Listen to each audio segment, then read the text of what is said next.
बिस्मिल्लाहिर्रहमानिर्रहीम, अस्सलाम वालेकुम। मैं आपका मेज़बान समी इब्राहिम और आप देख रहे हैं हमारा यूट्यूब और फेसबुक चैनल। पाकिस्तान की सियासत उसी तरह घूम फिर रही है। लोग जो हैं, असल जो स्टेक होल्डर हैं, कोई पूछने वाला नहीं है। आप हैरान हो जाएंगे कि एक तरफ तो कश्तियों में डूब डूब कर मर रहे हैं पाकिस्तानी बेचारे जो इस मुल्क से निकलना चाहते हैं, यूरोप जाना चाहते हैं, अमेरिका जाना चाहते हैं, दूसरे ममालिक में जाके अपना रोज़गार तलाश करना चाहते हैं, क्योंकि यहाँ पर तो कुछ भी अवेलेबल नहीं है। वो मर रहे हैं और दूसरी तरफ जिस तरह ये अपनी मरात में इजाफा कर रहे हैं लेजिस्लेचर, हैरान कुन है। सेनेट के चेयरमैन ने जिस तरह एक नया बिल पास करवाया है कि जनाब उनको जो रियायत चाहिए पूरी ज़िंदगी के लिए, और अपनी तनख्वाहों को जिस तरह बढ़ाया है, अपनी मरात में जैसे इजाफा किया है, वो मैं आपको तफसील बताऊंगा तो आप दंग रह जाएंगे कि ये सब क्या है।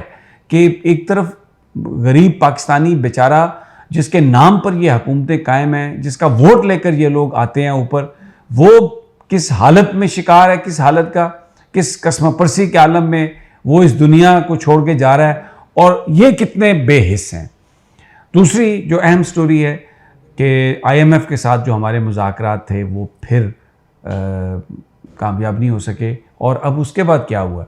अब इसहाक डार साहब यहाँ पर इस्लामाबाद में जो दुनिया के दूसरे ममालिक हैं, यूरोपियन ममालिक हैं, जिसमें UK शामिल है, जिसमें अमेरिकन हैं और जो मुख्तलिफ सफ़रा हैं, उनसे दरख्वास्तें कर रहे हैं, उनकी मिन्नतें कर रहे हैं। बड़ा तरला प्रोग्राम है कि जी प्लीज़ आप कहें IMF से कि हमारी मदद करे। IMF ने अगर हमारी मदद नहीं की तो हम किधर जाएंगे। और जब बाहर आते हैं मीटिंग से तो आके कहते हैं कि जी नो प्रॉब्लम, हमें किसी चीज़ की कोई प्रॉब्लम नहीं।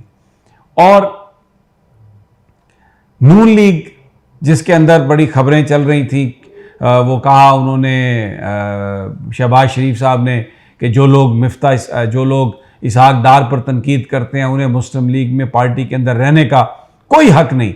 ये बात उन्होंने की थी शाहिद खाकान अब्बासी के हवाले से, लेकिन वो लंदन पहुंच गए हैं, नवाज शरीफ से उनकी मुलाकात हुई है, उसके बाद उन्होंने गुफ्तगू फरमाई है, और उस गुफ्तगू में उन्होंने कहा कि पार्टी में कोई इख्तलाफ नहीं है और हर तरह की जो बात है वो की जा सकती है।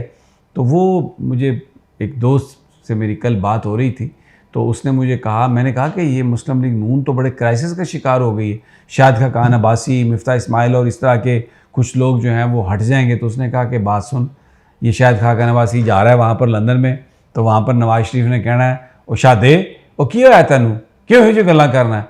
तो उसने आगे से कहना है ओ मियाँ साहब कोई ऐसी गल नहीं, बस वैसे ही बात हुई तो मैंने जवाब दे दिया। और आप यकीन करें जो वहाँ से रिस्पॉन्स आया है, जो वहाँ से रिएक्शन आया है, शादे ने यही किया है कि शहबाज शरीफ ने कहा कि आप निकल जाएं पार्टी से, उन्हें जाके कहा जी कोई पार्टी से इख्तलाफ नहीं।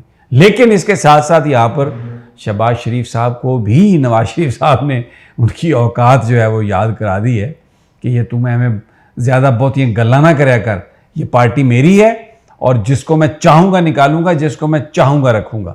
ये तो इनके इंटरनल मामलात हैं। लेकिन पीपल्स पार्टी के साथ जो मामलात हैं वो इस वक्त बहुत ही ख़राब होते हुए नज़र आ रहे हैं। 25 अरब रुपया, और मामला दौलत का है, माल का है, पैसे का है। ये जो डेवलपमेंट फंड है ना, या ये जो बहाली का फंड है, आप सबको पता है सड़कें तो नहीं बनती, बंद भी नहीं बनते, कागजों में सब कुछ बनता है और पैसे हड़प हो जाते हैं। अब आगे आ रहा है इलेक्शन, 25 अरब रुपए तो रखे हैं सिंध हुकूमत ने सैलाब की तबाहकारियों में जो लोग जिनको रिहैबिलिटेट होना था। अब ये कह रहे हैं इस वफाक से कि 25 अरब आप हमें दें, 50 अरब हो जाएंगे। भाई इलेक्शन होना है, अब 10-10, 15-15, 20-20 करोड़ रुपया अगर नहीं मिलेगा तो कैसे इलेक्शन जीतेंगे। तो उसका बंदोबस्त किया जा रहा है। तो बड़ा शदीद इख्तलाफ हो गया। और भी बड़े मामलात हैं, तकर्रियाँ। मैं पिछले वीलॉग में आपको बता चुका हूँ कि इनके झगड़े सिर्फ इस बात पर हैं कि किसकी तकर्री होनी है, किसको निकलना है। तो बिल आखिर नजम सेठी साहब जो हैं उन्होंने घुटने टेक दिए अपने, और उन्होंने कहा जी मैं शहबाज शरीफ साहब और जरदारी साहब के बीच में लड़ाई का बायस नहीं बनना चाहता। और जनाब वो अब लंदन जा रहे हैं। जुगनू मोहसिन साहबा रिपोर्टेडली पहले वहाँ पर गई हुई थी, वो भी कोई तरला प्रोग्राम करेंगे नवाज शरीफ के साथ। लेकिन आसफ अली जरदारी साहब नहीं मान रहे, वो कह रहे हैं कि जी बिल्कुल नहीं, ज़का अशरफ ही क्रिकेट बोर्ड के चेयरमैन बनेंगे। और लग रहा है कि ये जो पंच है आसफ अली जरदारी का, ये मुस्लिम लीग नून की क़यादत इसको नहीं संभाल सकी। एक और चीज़ जिस पर यह बात हो रही है कि यूसुफ रज़ा गिलानी साहब को सेनेट का चेयरमैन बनाया जाए, और इसलिए सेनेट का चेयरमैन बनाने की बात हो रही है कि सदर मुमलिकत अगर अपना टाइम पूरा करने के बाद फारिग हो जाते हैं तो जो सेनेट का चेयरमैन है कायम मकाम सदर तो वो बनेगा। तो अब आसिफ अली जरदारी साहब जो सदारत है उसको लेना चाहते हैं, चले भले वो अपनी जमात के लिए, भले वो कायम मकाम सदर ही क्यों ना हो।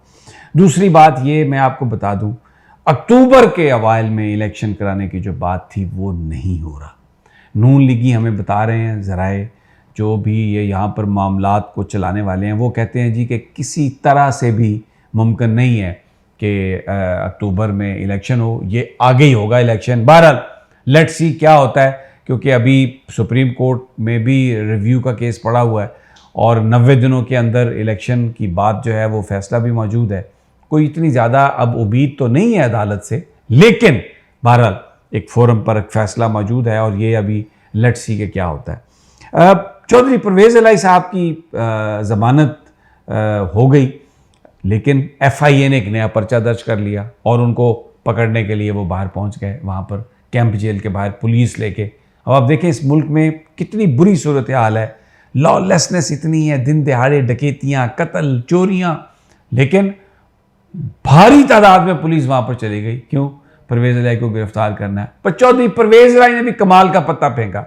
उन्होंने आज ज़मानत के मचलके ही नहीं जमा कराए ताकि रोबकार ही उनकी रिहाई की ना आ सके। उन्हें पता था कि मैं निकलूंगा बाहर तो बाहर मुझे पकड़ के ले जाएंगे, तो बेहतर यह है कि मैं अंदर ही रहूं, कोई अपनी लीगल स्ट्रेटजी बनाऊं, कहीं से ज़मानत, ये जो मुकदमा FIA ने नया बनाया है इसकी कहीं से ज़मानत कराऊं कबल गिरफ्तारी, और फिर मैं यहां से निकलूं। तो जनाब ये उन्होंने आज FIA को और लाहौर पुलिस को जो चकमा दिया चौधरी परवेज़ इलाही ने, वो अपना मुंह देखते रहे और फिर बख्तरबंद गाड़ियां जो हैं वो शाम को लेके वापस आई। ये मुकदमा मोनस इलाही के खिलाफ भी किया गया और इनके चौधरी परवेज़ इलाही के भी खिलाफ। एक और उनके जो साथी थे साबिक सेक्रेटरी पंजाब असम्बली, वो उन्होंने ज़मानत जब हुई उनकी तो मचल के जल्दी जल्दी जमा करवाए उनके रिश्तेदारों ने, तो वो निकले बाहर तो पुलिस ने उनको भी, FIA वाले जो है ना उनको भी पकड़ के वहाँ से वो लेके चले गए। तो ये पाकिस्तान के अंदर इस वक्त ये इस तरह की तरजीहात हैं। एक और हमने सीन देखा आज, शाह महमूद कुरैशी साहब और असद उमर साहब। असद उमर साहब को तो मैंने आपको बताया कि कल PTI के चेयरमैन ने जो कोल्ड शोल्डर दिया ना, उस पर सोशल मीडिया पे भी बड़ी बात हुई, लेकिन जाहिर है जो मुश्किल वक्त में साथ नहीं होगा कौन उसको अपने साथ रखेगा। आज ज़फ़र इकबाल सिपरा ने उनकी जो ज़मानत है वो मनसूख की, शाह महमूद कुरैशी की और असद उमर की, तो वो वहाँ से ना वो भागे।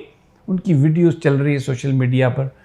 पॉलिटिशियन है, अगर आपकी ज़मानत मनसूख हो गई है तो क्या हुआ, दोबारा हो जाएगी ज़मानत। पहले भी शाह महमूद कुरैशी जो है ना वो एक महीना गुजार के आए हैं, लेकिन वो जिस तरीके से वहाँ से फ़रार हुए बड़ी तेज़ी से, वो उनके शान शायान नहीं था। देखिए मैं मतलब सिर्फ इतनी बात करूँगा कि ग्रेस जो होती है ना पॉलिटिशियंस की, उसको मेंटेन रखना, उसको कायम रखना, क्योंकि आप लीडर हैं तो लीडर जो है ना उसको, उसके आसाब जो हैं वो थोड़े स्ट्रांग होने चाहिए। बहरहाल पाकिस्तान में रोज़ाना नई नई कहानियाँ, नई नई चीज़ें हैं। बहुत सारी चीज़ों को तो हम रिपोर्ट नहीं कर सकते, बहुत सारी चीज़ों को हम रिपोर्ट कर देते हैं। इंशाल्लाह आपके साथ गुफ्तगू का सिलसिला जारी रहेगा। इजाज़त दीजिए अगली वीडियो तक, अल्लाह ने।